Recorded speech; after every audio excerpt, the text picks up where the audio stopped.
Very good, Graham. Thank you very much for joining me. I appreciate you coming taking the time. How have you been? Yeah, I've been fine, mate. I've been fine. I've just been through a big operation 6 months ago on my bladder, and then I had 6 weeks recovering in hospital. So this is all 8 months behind me, but uh, I'm starting to get it together. But they told me it would take roughly a year, and then I might need another smaller operation. So you see, we're organising a Jerry Conlon thing in June, this 10-year anniversary, the Guildford Four. Uh, but I don't think I'll be fit to travel because I don't fly. And I don't think I'll make the big thingy. But backing it all the way, both financially and in other ways. Very good, very good. Okay, so I actually I interviewed Packy about 2 or 3 weeks ago, and I'm putting his but by the time this is out, his interview will be out too. And we were speaking about it a bit off camera. He's 10 years your junior, so you had basically 10 more years of youth before this conflict kind of kicked off properly. How was it? Okay, yeah, you might start by telling us like where you grew up and what that part of Belfast. Well, I grew up in East Belfast, Van Morrison country. I was born 2 miles from Van, and Gary Moore, and Alex Higgins, who was a good friend of mine, who sadly drank himself to death. But I knew, I actually bumped into one day years ago, Memphis Slim, the old blues black guy, who came around to the pub and had a beer with us. So there's a few names and bits that we can throw in there. And well, I was born in 55, but the Troubles uh, didn't get off to about 71, 72. I joined the UDA at 17. Just basically, I wasn't as deeply involved as Packy, but things like hijacking buses and robberies and, you know, intimidation and different things like that. But once the IRA called their ceasefire, the UDA and UVF followed suit. But now they're both like basically drug gangs being supplied by McKinnigans, a big firm who supply both sides. And the big thing over here at the minute in Belfast is cocaine, which Packy had a bit of a problem with, but he's now spent 3 months off it. So me and him have become very good friends. He's picked me up the Falls Road, West Belfast. Didn't have any problems whatsoever. So all the ceasefires they're intact now after 25 years. But the UDA and the UVF have just become drug gangs, basically. Hmm, I see. You know, shooting each other and, silly, childish things. But they've kept their word the same as the IRA by no retaliations.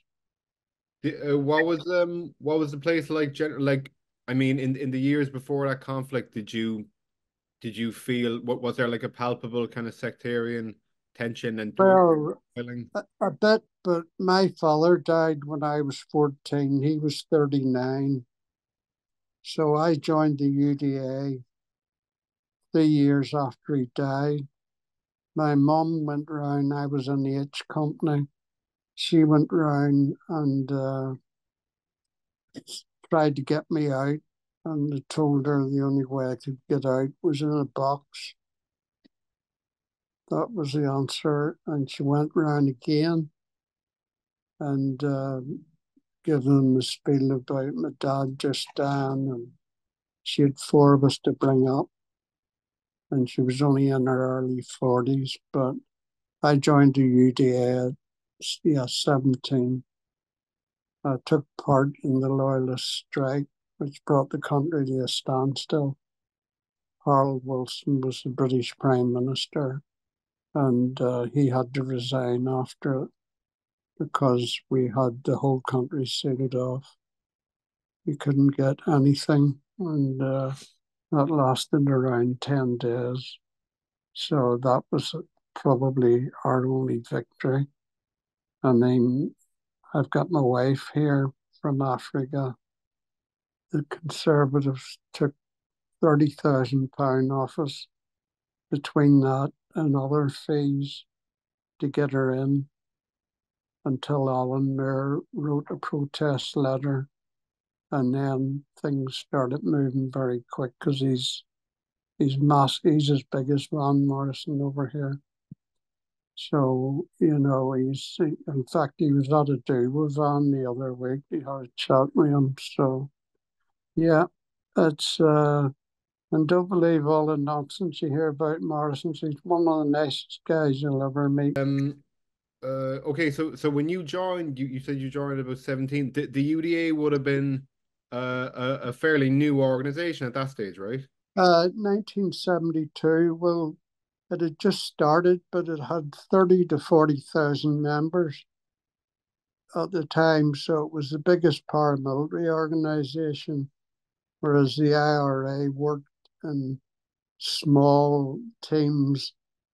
But the IRA was riddled with informers, like you're talking 250 informers, so a lot of their men went, the RUC, Northern Ireland Police, were passing on the information on IRA men and things like that.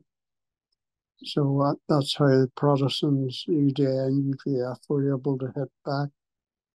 I You only found that out for sure last year, but I put my head around, I asked a few questions, and it's true. So sorry, just to reiterate what you're saying, you're saying that the RUC would very actively kind of use ye as as almost like a Well, proxy to do their work for you. they used the UDA and UVF to assassinate IRA members, and that's only come out in the last few years. That's what they were up to. And it's now being, there was a coroner's court case yesterday on the 10 Protestants killed at Kingsmill. And the coroner even said they were involved, the IRA. So, you Oh, know, for sure. Well, okay, so even up until even in your time, even like your later years, you only spent like a handful of years in the UDA, but at no stage were you aware that security forces were passing information to your head. not then, not then. I was 17, 1972 probably, when I joined the UDA. So, but yeah, I didn't find out about the collusion. I just thought it was Republican propaganda. But since that, I found out it's the truth. Um, You do you, know, do you have any idea of like how kind of widespread it was, or how far up it was, or was it just a few rogues? not until the last couple of years, but I'd say, at a guess, the RUC must have set up 200 murders. That's a guess. Really? Wow. Starting back in the early 70s even. Yeah, yeah. And of course, the IRA and UDA, now, they were using kids of 16 to do murders.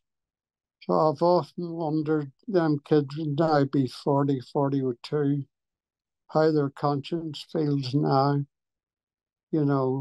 after thinking about it for 25 years. Some people were murdered in front of their wife and kids, and in some cases, the wife was murdered as well. so there was no witnesses. They left the kids alone on both sides.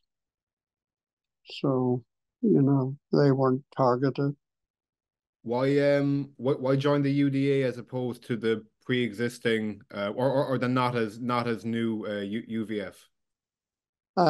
Because all my mates were in the UDA, and I told you earlier, we were in H Company. That was East Belfast. And the UVF were a lot more secretive and smaller. But they were pretty much involved too. But on the murder scene, they wouldn't have been involved, I think, as much as the UDA. What does a 17-year-old do to help the UDA when he's a member? Well, as I said earlier, robberies, hijacking of buses, different intimidation. I mean, we had 6 or 7 Catholic families in my estate. Uh, they were all intimidated out. And one of them's a reporter now for the BBC. But then he was only about 6 or 7. So we had to make the whole estate Protestant, so there was nobody spying or, all that there. But basically, I was nowhere near involved like Packy, but I would call myself a foot soldier. That would have been a better way, but I would have still, some of the things I'd done, I would have still got 10 or 15 years minding guns. And there was one incident where these two RUC men were in the UDA club drinking one Sunday night. And what they were going to do for Ulster was nobody's belief. So the next morning, I went round, I took 2 revolvers and I said, look after them. And he nearly shit himself. He said, oh, I was drunk last night. I said, what's that got to do with it? I said, you said you'd look after these. But then there was another case where we intentionally and with the help of the RUC took a couple of guns off them when they were patrolling. So they were that way. It just went in with the rest of them. But at the start, we weren't very well armed until South Africa and people like that came into the scene. Wow, that's a fascinating little thing you told me. Could you go into more detail about that? And you said that the RUC basically let you rob their guns in order to arm you. Yeah, I have to make it clear this was only one incident. And the same 2 guys, we took theirs at a later date, but they knew we were going to take them before it. So there was no need for violence or anything like that. As I keep repeating, Packy was more involved than me. I have to make that clear. The fact that him as an IRA bomber and me as a UDA man, I've become firm friends through all this. I made my whole Protestant friends have all disowned me, which I don't really give a fuck about, because during the Troubles, the same guys, they didn't do any fighting. They hid under the beds and let us do it. So, and I told many of them about it. I says, well, where were you when it was going on? You see, the IRA called it a war. We called it the Troubles. But looking back, I would say it was a war. Actually, on that note, do you have any thoughts on the term the Troubles? It's famously euphemistic. Yeah, yeah. But it was a war. It was a civil war, And, if the RUC they were heavily involved. And, of course, you'll never get an admittance. or anything like that, but, they were heavily involved. What did you think? Oh, sorry. You know what? Let me go back to this. You were talking about the way and this happened on both sides, but like a predominantly Protestant area with a few Catholic houses, the Catholics would get intimidated out. Likewise, Catholics, the Protestants. What were some of the methods that they would be used to intimidate them? Well, there was 6 families in our estate, and it was just no petrol bombs because there was kids, young kids. So it was a few windows getting smashed and a couple of notes put through the door, and that was it. Because kids were involved, it seems both sides didn't want to hurt the young ones, So it's Jerry Conlon put me and Peggy together. He said to me, I said, I want to write a book with an IRA operator. And Jerry's exact words a week before he passed for cancer was, I know the very man. So that's how this came apart. When you were partaking in the kind of various activities that you did as a Well, my activities, you have to remember, were only from 1972 to 77, 78, right. because I've been in England since 1978.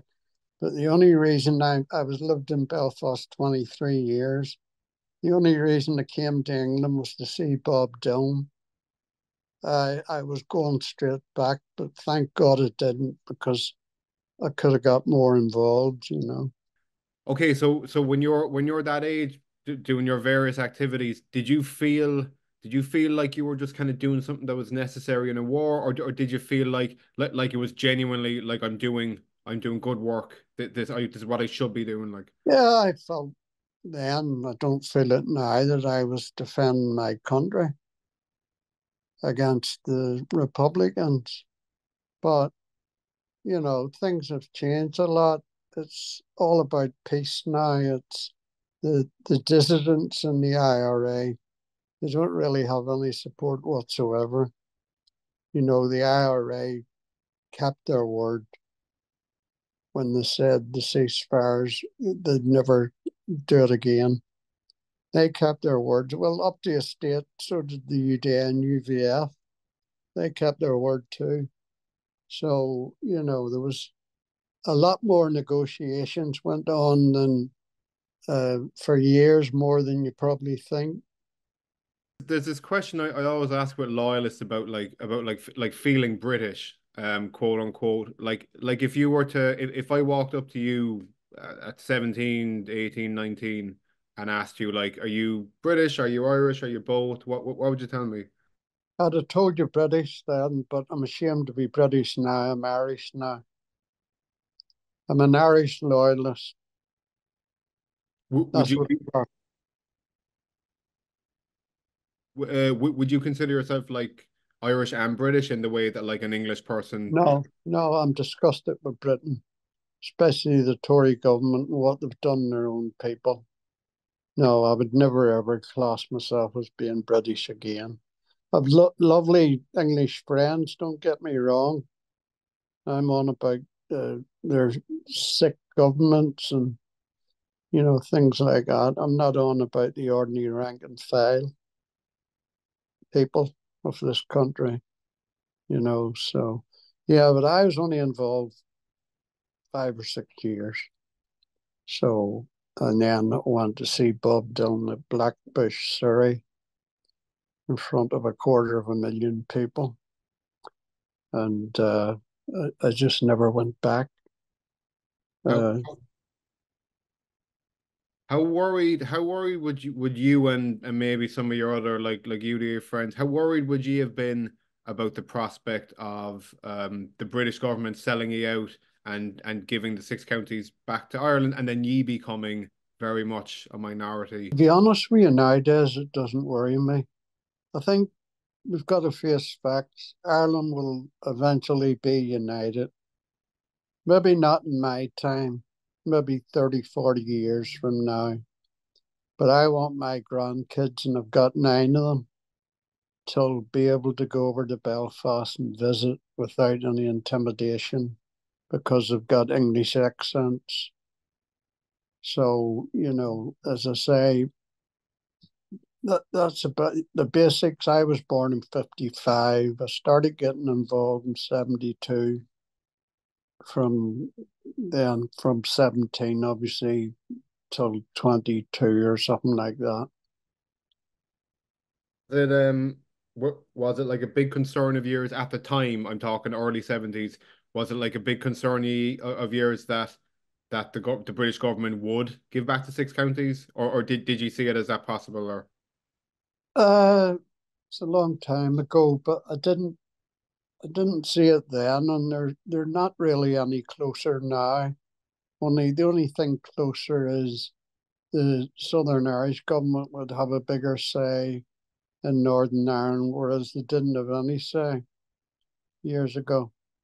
But they have that's one of the prices for peace, and I suppose I have to accept that. I know plenty of Southern Irish friends as well who are decent people. So basically, I went from I would do anything for Ulster till I would do nothing because it's violence doesn't pay any cause, no matter whether it's in Ireland or anywhere in the world. It doesn't work. It doesn't work. That's why the IRA went for peace because they knew, and all this business about McGuinness being an informer, that's the biggest load of bollocks I've ever heard in my life. interesting. Ian, Ian Paisley was a good friend of my dad's. As an 11-year-old kid, I used to listen to him and my dad telling jokes downstairs in the house. Ian would come in with 2 bodyguards. They'd leave their guns in the hallway and they'd just go and tell jokes for a couple of hours. He's the most plausible man in the world.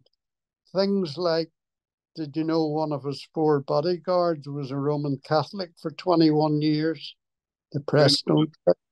The press don't tell you that. And he never asked once what his religion was, Paisley. He never asked the guy once, where are you from or anything. So, the guy loved him too, because he said, Graham, when Ian gets a cup of tea, we get a cup of tea. If Ian's eating, we eat. They said, and that's the way he's always been. Well, So, did you? No, go on. go on. You're fine, sorry. Well, the Paisleys are good. Were always good friends in my family. In fact, my mum bought Ian's dead, as you know, but my mum bumped into his wife Eileen a couple of years ago, who's a baroness now, and she's still a good friend of my mum's. But he couldn't go anywhere without 4 bodyguards, and the only reason he only had 2 in our house is because he would turn up at weird times, like 1 or 2 in the morning, for security and things like that there. So yeah, he he wasn't as bad a man as he was made out. And in the end, him and another thing the press don't know is that shortly before Ian died, him and McGuinness spent 3 hours talking in Paisley's house. I don't think the press got that, but they'd become very close. Ian knew what McGuinness was involved in, but he knew it was time to change. He couldn't, he said, I bumped into him the year before he died at the City Hall in Belfast, and he said, I knew it had to change, Graham. He said, it couldn't go on like this forever. He said, I'd done it for the kids and the grandkids. That was his exact words.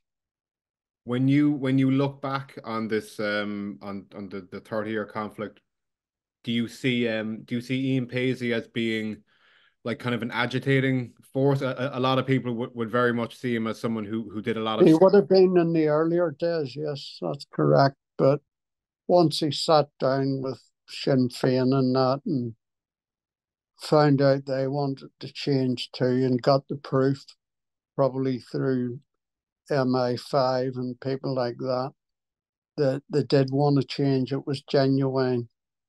I mean, I have pictures of McGuinness loading a massive bomb into the back of a car.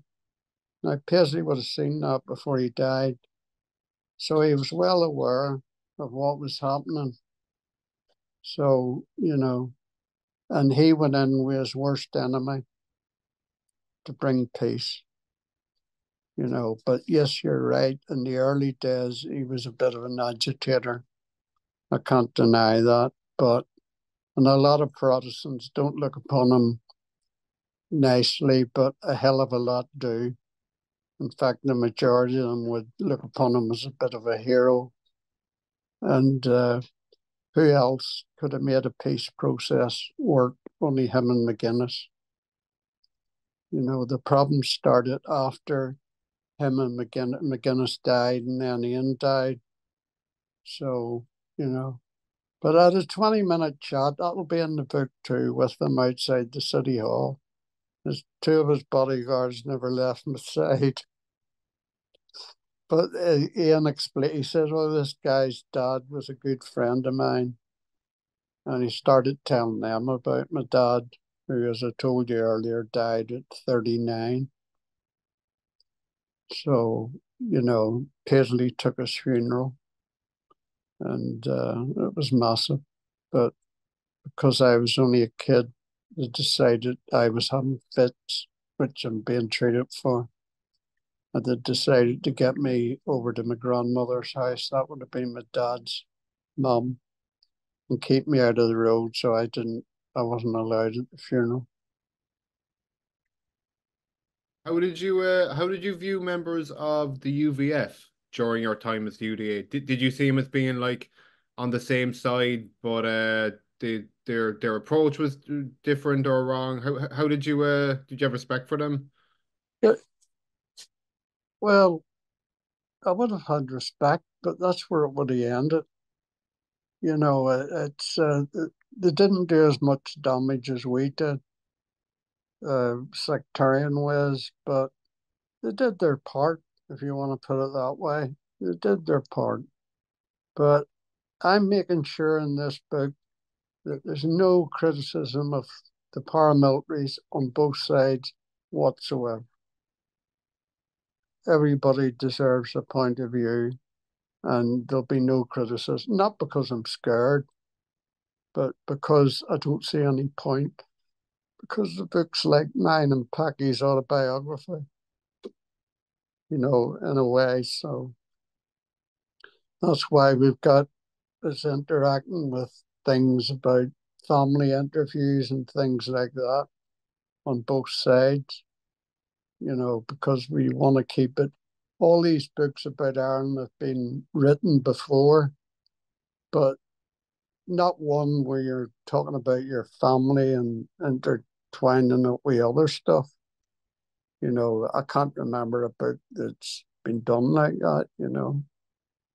Yeah, I was going to say yours and Packy's book sounds very unique. I'm looking forward to seeing. Is there kind of is there like a target date to be putting it out or? I think we're at the very least 6 months away.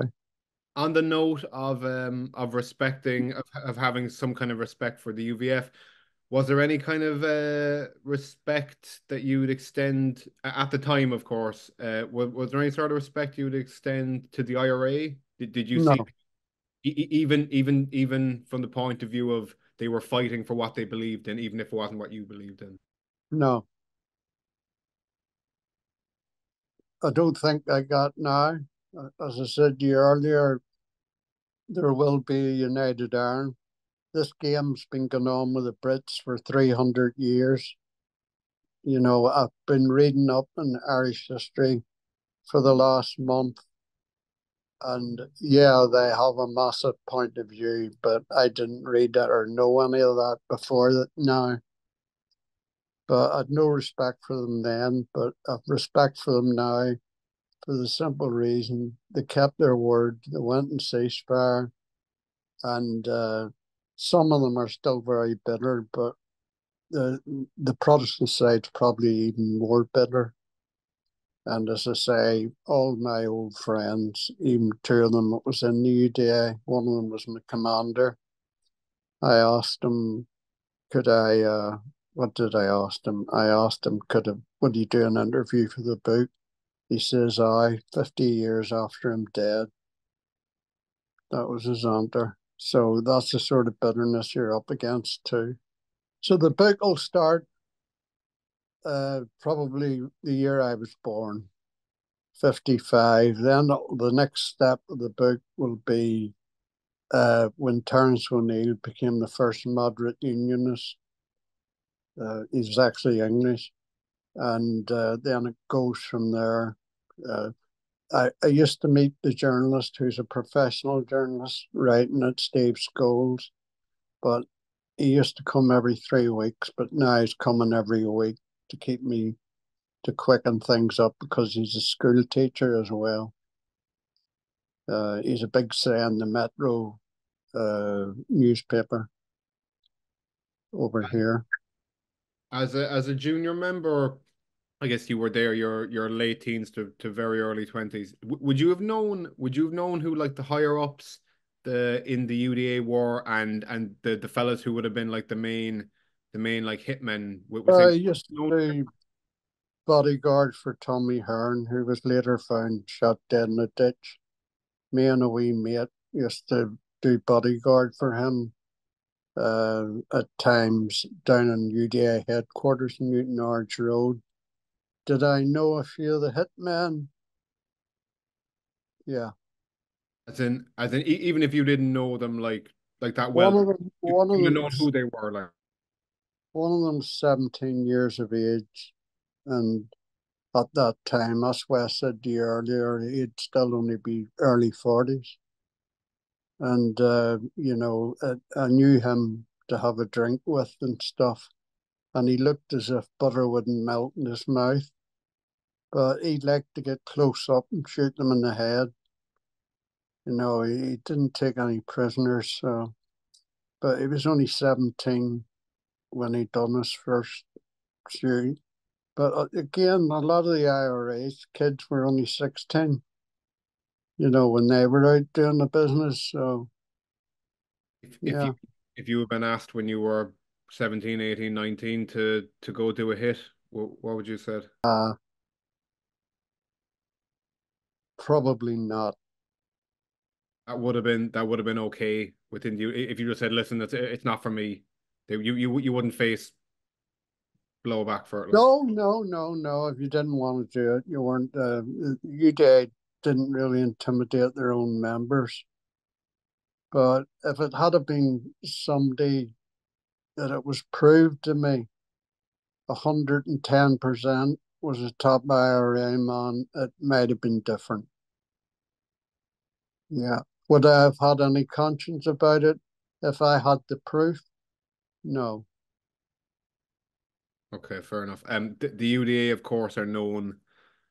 They weren't the only ones who did it, of course, but targeting just purely random innocent people. UDA killed 250 people. Between them and the UVF, I think they've done about 500 Catholics. And I would say half of them came through MI5, RUC, security forces Wow. uh, at the time, yeah. So it was, it was a dodgy time. But I never once left Belfast because it seemed they're all born again Christians in my house at home, and I can't stand it. My mum's still a Christian, and that would have been a bigger reason than me leaving Belfast along with Bob Dylan's concert than the Troubles. Although, if you ask me if I'd have stayed on, would I have got involved? I don't know. It would have been 50-50. But I knew the right people, and I was told by one guy who was my commander, I'm not mentioning his name, that he'd make sure I was never ever touched by UDA. I never was. So Um, they never intimidated me once. how did you feel when you were a member of this policy of targeting like random innocent people? Did you I I yourself? have to admit, I didn't agree with that. But a lot of the people the IRA said were innocent Catholics. They weren't. They were members of Sinn Féin or brothers or sisters or something of that organization, who basically is the political wing of the IRA. Although I think the job the two girls are doing at Starmount, I think they're doing a very good job. I think they'd probably do a better job than the men. Actually, on the note of women, were there there were female members of the UDA too, wasn't there? There was, but not in my area. There's the sympathizers, the woman that would look after a couple of pieces, guns, and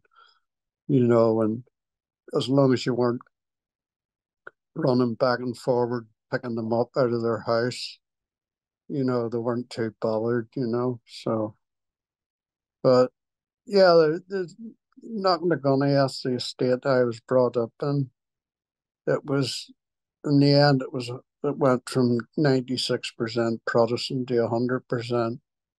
So there was nobody to fear or anything they got. And East Belfast itself, outside an area called the Short Strand, it's probably 97% loyalist and still is. But the drug gangs have took over in the loyalist areas. UDA and UVF pretend at the minute they're trying to bring it to an end, but they're behind it. There's a crime family called the Kinnegans that supply both sides with cocaine.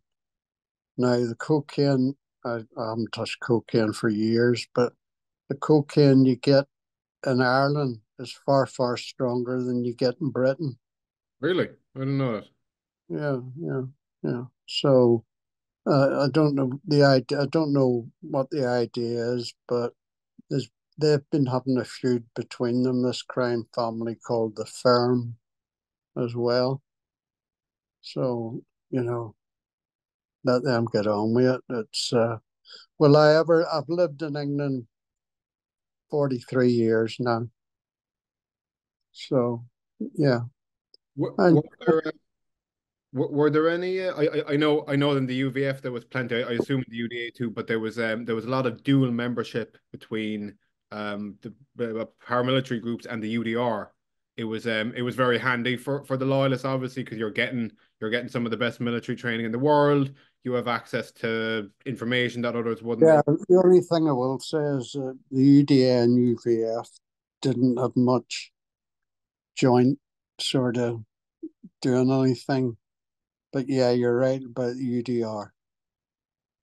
So Yeah, like there would have been a lot of fellas, or not a lot. Would there have been many fellas that you know who be dual members? yeah, very few in my state that would have been there, UDR men and that. Now, not don't get me wrong, not all the UDR were involved in this. Probably 70 or 80%, I'd guess, but not them all. 70 or 80% were involved or weren't. Were, but there was a good 20 or 30% didn't like it. But what could they do? You'd be in trouble. But they did hit a lot of top provisional IRA men. Although in lots of cases the IRA wouldn't admit it. They were innocent Catholics. Some of that's a load of bollocks. They weren't all innocent Catholics. Not that I'm not saying one way or the other or anything, but I'm just stating a fact. They weren't all innocent. So you went over to England for a Bob Dylan concert and ended up staying. Was there ever a temptation to stay involved with paramilitary activity over in England? Actually, the only other UDA member I've ever interviewed was Frank Portinari from the London UDA. How's it going? If you're watching, he probably is. But yeah, well, I know that there was some there was some like loyalist paramilitary activity in England too. Was that? The fella I interviewed, well, he's from Camden, I'm sure, in London, and he got involved with the London UDA. His name is Frank Portinari. I'm just asking, like, was there ever a temptation to stay involved in paramilitary No, in and England? I'll tell you why, because I didn't even know what you've just told me. Oh, really? I, Yeah. I didn't know that. No, I'm being brutally honest in this interview, but I didn't know. But when I got to England and seen people living normally, I thought, you know, this is a life for me. I've done my little bit, you know, and that's it. It's finished for me. As the IRA said, the war is over. Just accept it. It's finished, you know, and that's the way it ended. You know, it just 25 years. It doesn't seem like that, but I'm very pleased that it's held, the ceasefire's held. I would congratulate all sides. I mean, on my Facebook page, I've got at least 20 IRA men that have all become friends with me through the relationship with Peggy and me. So, you know, it's, and the morning, Graham, in the morning, and how's it going? And, you know, how's your mental health and all that, you know? So it took me a while to get through that it was genuine. But then when they found out it was genuine, no problems at all. When you did move over to England, did English people consider you to be British as well, or were you just an old paddy? No, no, I was Paddy. I hit one guy a good slap one night in the pub Wait, for, serious? for calling me Paddy, you know. I said, my name's Graham. Oh, you're all called Paddy. I said, no. I said, so what's your second name, Limey? You know, he didn't like that at all, but, you know, you just hit them back with the same sort of thing. Uh, but yeah, I never knew there was a UDA in England at all. Fair enough. I don't think I did before hearing Frank's story and then interviewing him myself. Interesting. Yeah. So like to most English people, you you were an Irishman and not a Britishman and certainly not both like many of us. Yes, yeah, you got that. Yeah, yeah. Very good. I won't keep it too much longer there. We're coming to the end. Um, how does uh how does someone kind of move on with their life after being involved in such extraordinary, I guess you call them extraordinary things, being involved Well, after? I'm under, I do therapy with this lady the last 3 or 4 years, but uh, Belfast hasn't really bothered me that much about what went down and all. It's history now. Not nice history, but it's history. And, you know, I take a man by if he's a good man or a bad man. I don't take it what religion he is anymore. You know, it used to be the only good Finian's a dead one, you know, but them days are gone.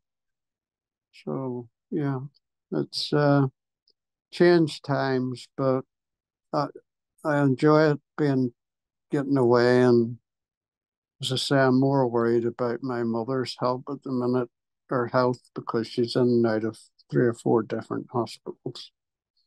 So that's my priority at the minute. So, Of course. uh, you know, but no, I would never ever get involved again unless something sensational happened, and I can't see the IRA getting back in their word, because if they did, then the UDA and UVF would follow suit. So it wouldn't be worth them getting it, because if the RUC have been doing this, the IRA or the UDA would have a load of names on a list anyway now. So if you're ever going back to war, here's a list, so yeah, yeah. Um, We were their foot soldiers. I might ask you there, like, so you're living over in England. Let's say like a good amount of years has passed since you moved there. Would someone have to become like a very good close friend of yours for you to let them know that, oh yeah, during one part of my youth, I was actually involved in like a violent paramilitary group. I've only told two or three mates, English mates. Uh, I don't surround myself by many people at the minute. Just these two I've known 40 odd years, and I can trust them with my life, and I can trust them with money and different things like that. So I just, anything I want to say, I say to them, so I keep it to myself. But yeah, I've enjoyed doing this anyway. So, Very good. Thank you so much. I was going to ask you just as a final thing, was there anything you wanted to mention or clarify well, that we didn't get a what, chance? what I suggest to you is if there's a few things that you forgot to mention, write them down and send me a message, and we'll can zoom back to tidy it up. Appreciate it. Yeah, that's fine. Was there anything you wanted to say while you were here? Yeah. But the one thing I want to make clear is every single word I've told you is 100% true. There's nobody that could turn around and say, well, that never happened or that never happened. It did, So before you go, I jumped on this bus one day. It was a double decker, and I put a gun to the guy's head. I says, I'm hijacking the bus. He says, all right, mate. He says, I sympathize anyway. So he got out, and I heard this voice in the back of the bus. It was me Aunt Jane. Stopping good fucking people going to their work, you bastard. You. You were masked up, of course, right? Yeah, yeah, yeah, but she knew right away. No, it wasn't masked. No, no, it Oh, wasn't. okay, No. okay. Yeah, but she knew. I've told that story a million times, made me laugh. What was Uh, what was the purpose of hijacking the bus? Put it across. There was at the bottom of our road. There was a massive roundabout, so we were sealing the roundabout off with different vehicles and a bus, so that nobody could move. So that was the idea of that. So yeah, Very good. Graham, thank you for everything you've shared. I can't wait until the book comes out to read it. yeah. I spoke to Packy before. Thanks again. Appreciate it, mate. Well, we'll get a copy